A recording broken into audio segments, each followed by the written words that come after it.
Welcome, everyone, to Bad News, a project of the Federalist. I'm Emily Jashinsky. And I'm Ben Weingarten.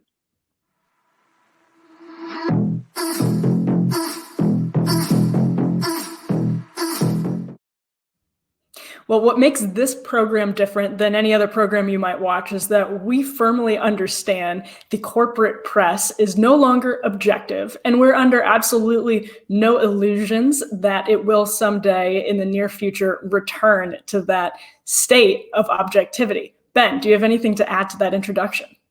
Yeah, the media likes to talk about holding the powerful to account. Well, we are here to hold the mouthpieces to the powerful to account in the media.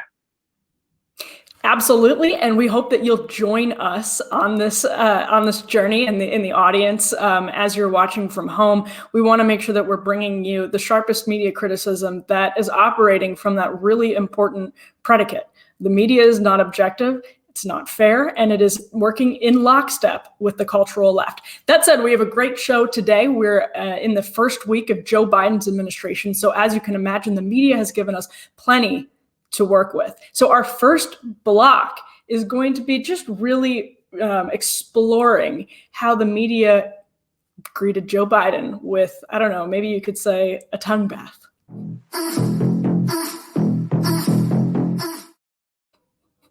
All right, Ben, let's talk about how the media greeted Joe Biden's first week in office. It was completely predictable. You and I, of course, and many of our viewers have lived through the Obama administration and beyond. So media bias is nothing new to us. And a lot of this is completely predictable. But do you think this week with Joe Biden, some of the media's treatment of him was even on another level than the way that they treated Barack Obama? Or do you feel it was more of a sort of return to the Obama era? Well, I do think that there was sort of this portrayal of this is the time where the oceans stopped rising and our earth began healing. And they really sort of perfected their sycophancy during the Obama years. But this was like the American version of North Korean state media.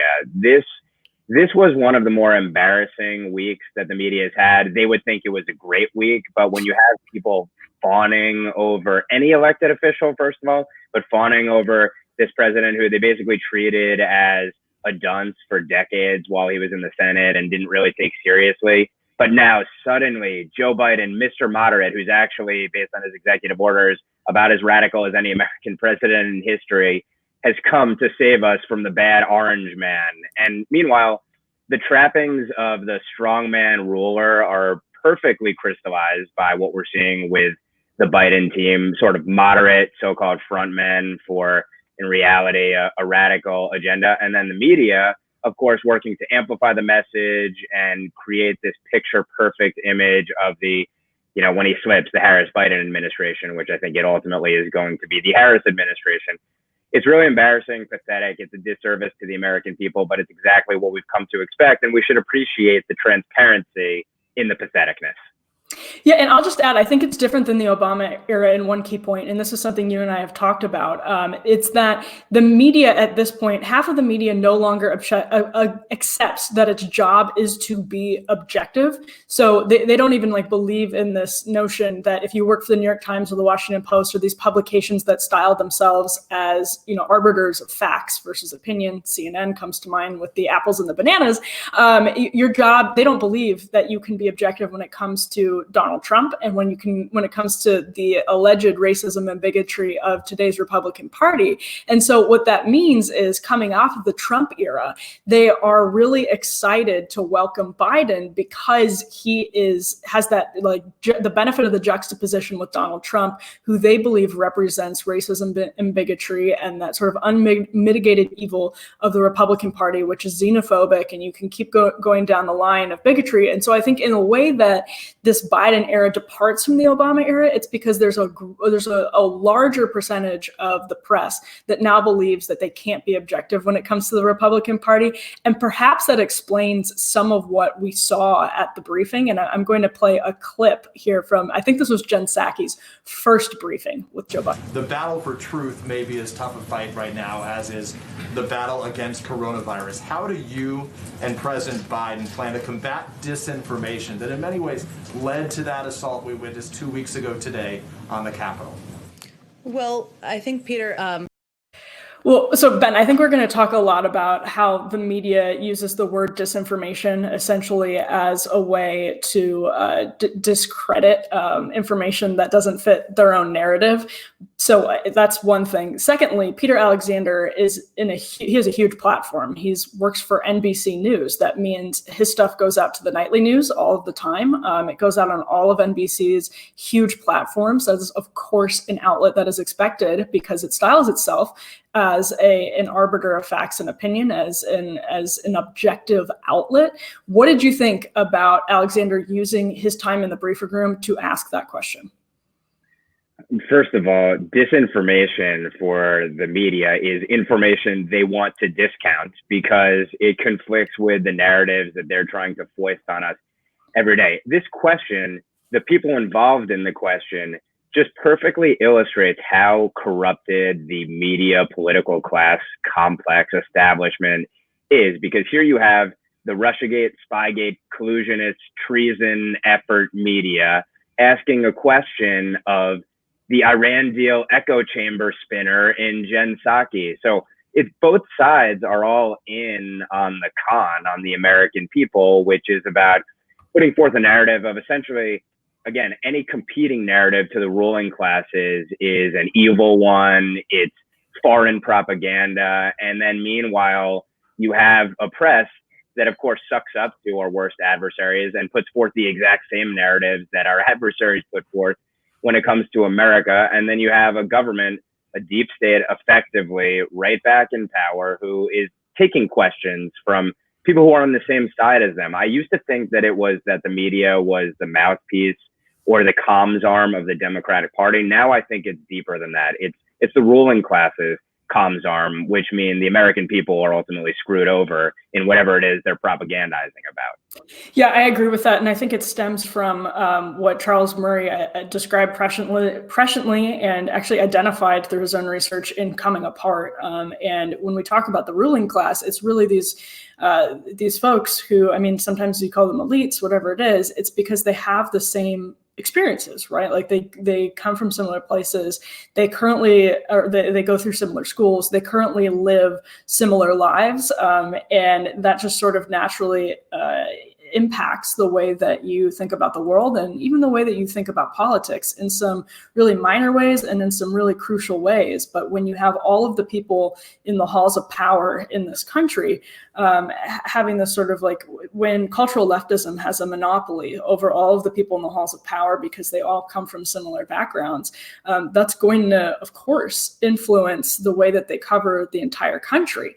Now, this was also, I think, on display in the coverage of Kamala Harris. This is a tweet from Tom Bevan of Real Clear Politics, where he describes some of these puff pieces about Kamala Harris as just fluffy. And of course, we saw coverage of her family, of I think her stepdaughter, and the coverage of Kamala Harris is just sort of like, you know, if you're running a lifestyle section at the New York Times or the Washington Post, there's nothing I can really object to on principle, right? Like, but what we object to is the way that you're treating her versus the way that you would treat anybody else, and in a similar position if they happened to be conservative. And I think, you know, going through 4 years of the Trump family, you know, being treated not with the benefit of the doubt, which is how I think they treat Kamala Harris, you know, sort of giving her the benefit of the doubt that she's a good person with good intentions.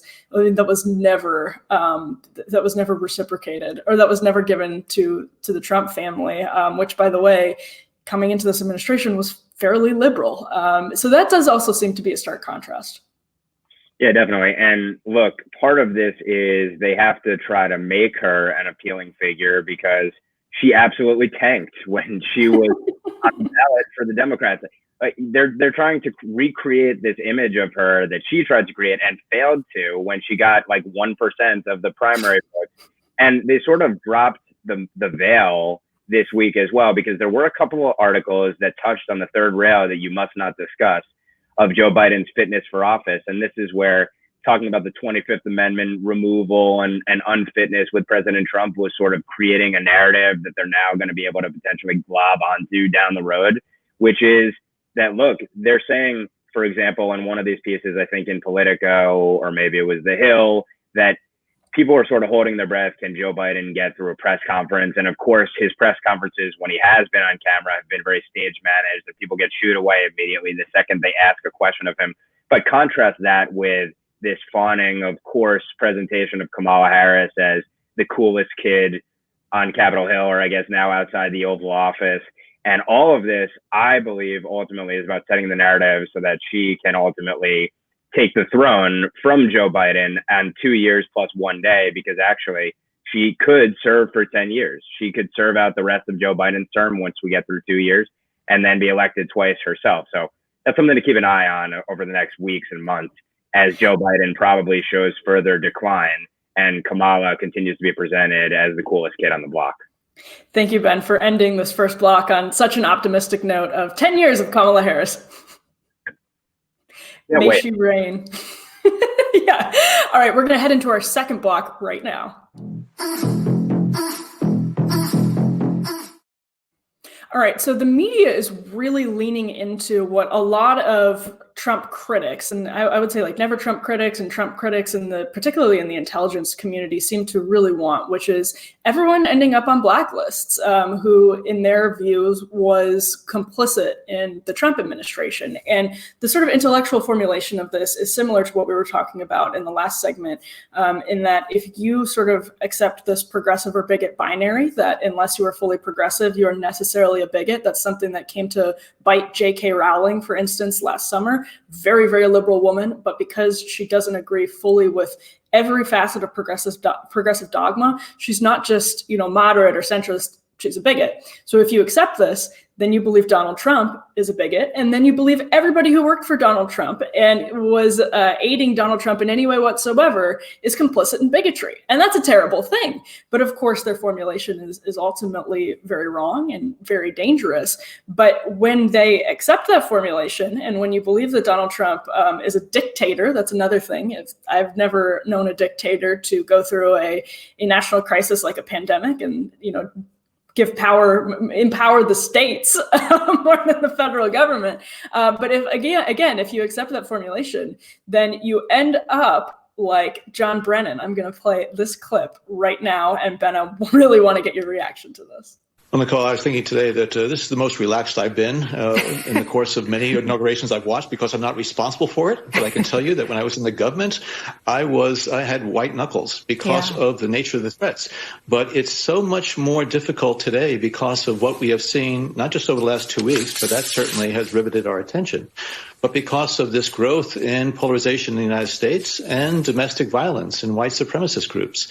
So I know looking forward that the members of the Biden team who have been nominated or have been appointed are now moving in laser-like fashion to try to uncover as much as they can about what looks very similar to insurgency movements that we've seen overseas, where they germinate in different parts of a country and they gain strength, and it brings together an unholy alliance frequently of religious extremists, authoritarians, fascists, bigots, racists, nativists, even libertarians.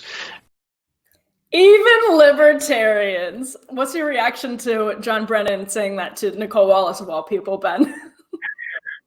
Well, first of all, here you have a serial liar who has perjured himself multiple times in front of Congress, and he is treated as an arbiter of truth and objectivity and someone who you should want to talk to about national security and foreign policy. Although I guess, given who is in power right now, maybe he is the right person to be talking to. Another point that has to be made here is that this is a guy who has talked about moderate elements within Hezbollah, and he wants to do business with them, work with them, partner with them, empower with them. And here he's referring to American citizens with the exact adjectives that should be applied to Hezbollah. Another element is, how much should it scare us, the fact that this was someone who was the CIA director talking like this about a domestic war on terror on the American people, who, by the way, was a card-carrying member of the Communist Party, literally, during the Cold War. And it never gets talked about, but this is the kind of thing that the head of the KGB would potentially be talking about. Now, if he saw this, he'd probably say, well, that's Russian disinformation from the right. But the fact of the matter is this is un-American rhetoric. And much worse is the un-American policy that's going to come out of it. So if we're in this paradigm now of a domestic war on terror run by our national security apparatus, and that seems to be what he's signaling, we're in an even deeper hole than I think many would have anticipated with the rush of progressive policies that were coming through here. And then the last point that I'll make really quickly is just the media, and we saw this in Russiagate/Spygate and preceding events as well, has really become a conduit for information operations of the national security and foreign policy apparatus, which is a huge break from the past, where there once was a time, at least the history books tell us this, where you had journalists who wanted to expose corruption, wrongdoing within the national security and intelligence and law enforcement and foreign policy apparatus. Now they actually just serve as conduits for the very narratives that the deep state wants us to hear and read. So that's another devastating thing for the American people. But again, I mean, I guess I have to say I appreciate the candor and the transparency in putting people like John Brennan up there to talk about a war on American people now. Yeah, I was going to say, because someone might argue, well, it's just John Brennan saying that as a talking head on MSNBC. It's not, a New York Times reporter, but MSNBC gives John Brennan and NBC gives John Brennan a platform over and over and over again. And that is a decision by journalists, by producers, by people at a news outlet. And what I really want to ask you about is this connection between some of these intel officials like John Brennan, like James Comey, and you can kind of go down the line of some of those folks that were involved in the Russian collusion hoax that are actually being rewarded now with platforms in the press. Like, it's easy enough for me to say, here's why the Lincoln Project is creating a blacklist. And the Lincoln Project is creating a blacklist because of exactly what I talked about earlier, in terms of this sort of like progressive or bigot binary formulation. But that's one thing. Like, that's enough for me to understand. But why do you, and I understand why the media sort of picks that up and amplifies it as well, despite, being the champions of the First Amendment of this country, or, they should be the champions of the First Amendment of this country, because when it comes for, it's coming for Trump people now, but it will not stop at that. I mean, you can ask J.K. Rowling whether it stopped at that, and you can ask any number of people, ask Barry Weiss if it stopped at that. But I'm so curious, and honestly, I don't understand why people like Brennan continue to work in lockstep with MSNBC. MSNBC fell really hook, line, and sinker for the Russian collusion hoax. And do you think that essentially them giving John Brennan a platform to say things like even libertarians on the wake of Joe Biden's inauguration shows that they've actually learned zero from the Russian collusion failure? Being in the ruling class means never having to say you're sorry, essentially. They all get rewarded for their wrongdoing. It sort of defines the idea of failing upward that happens in government, but it's now extending to the private sphere as well. And my simple Occam's razor analysis of it is that the ruling class in the States, and then its adjuncts now in woke capital and in corporate media, and we can run down the list of institutions where everyone thinks exactly the same, or at least they're cowed into thinking exactly the same for fear of ultimately their heads rolling.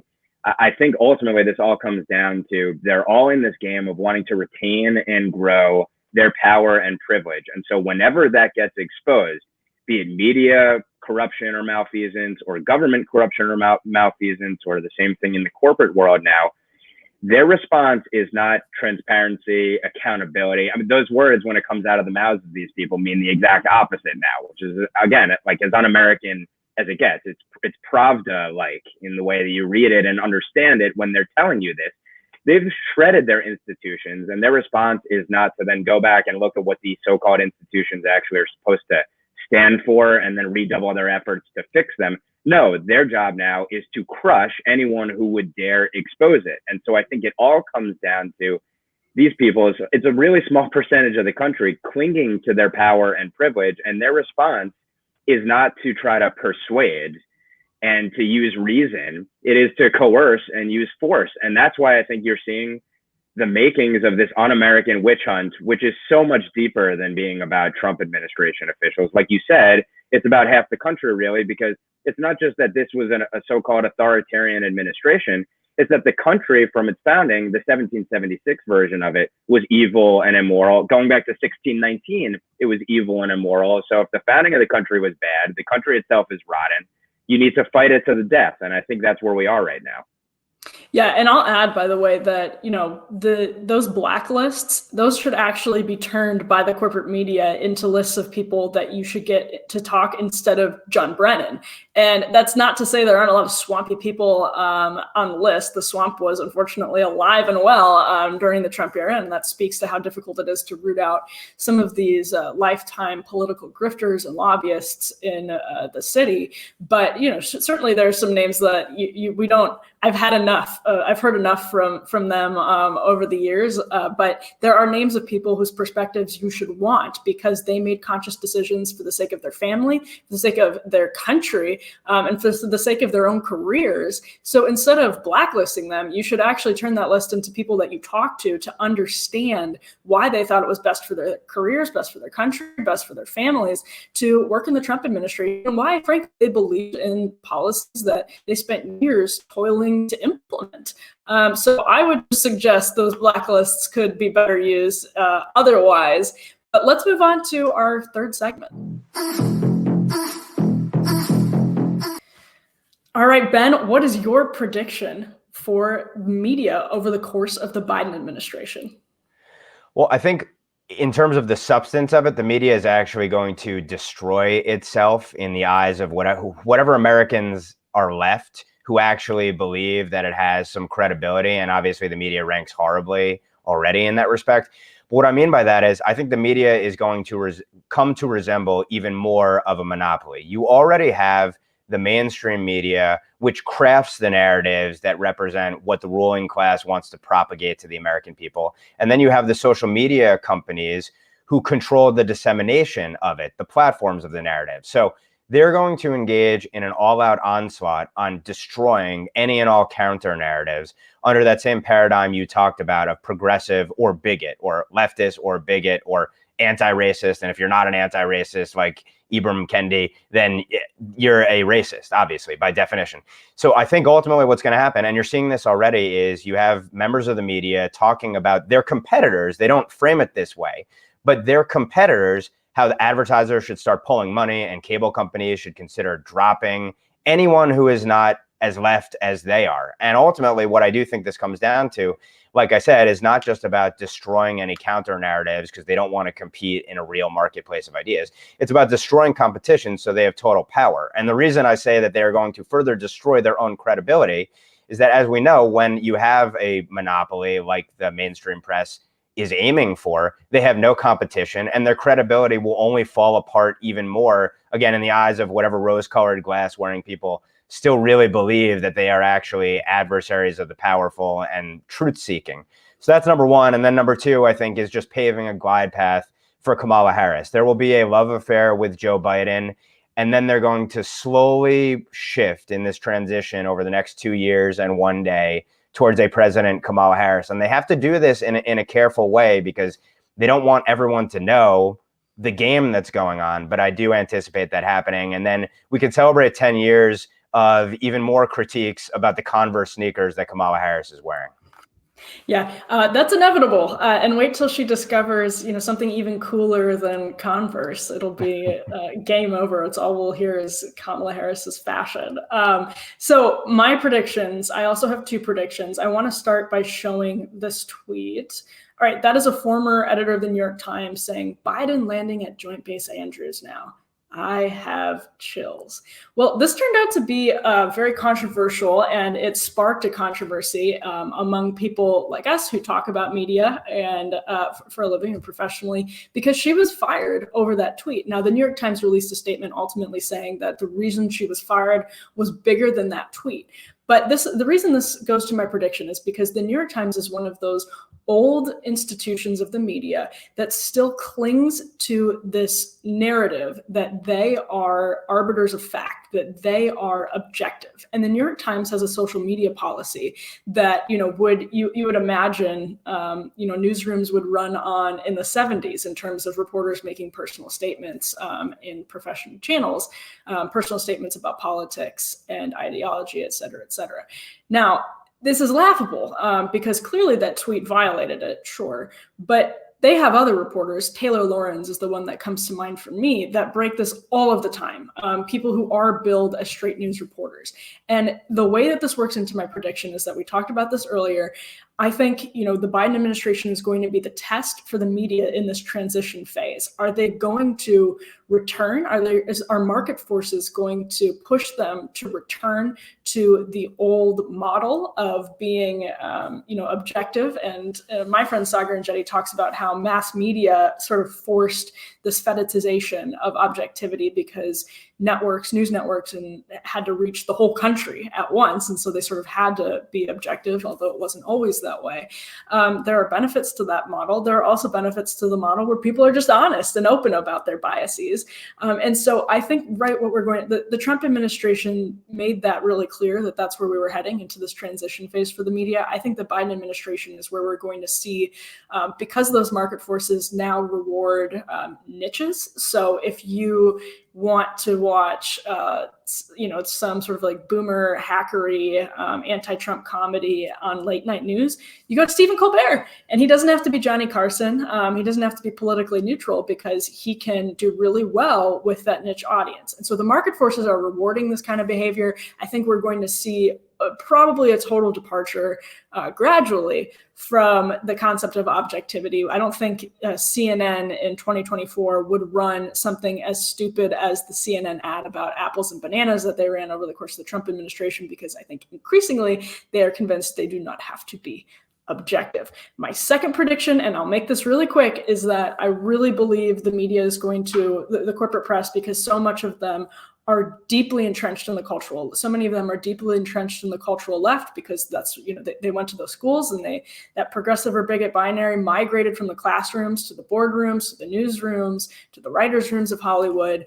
I think they're going to realize that they can be rewarded for critiquing the Biden administration from the left. I think they're going to realize that if they can critique Biden, for lobbying, or for some lobbying ties, or for his past with banking, or for some sort of like centrist cooperation that he's doing, bipartisan cooperation that he's brokering with Republicans, I think they're going to realize that they can sort of get on more of those cocktail party lists whenever cocktail parties return, by really punching up their critiques of Joe Biden from the left. So I expect we'll see that. I expect that also goes along with the first prediction about how the niches are a market force that rewards biased news coverage. But, it all remains to be seen.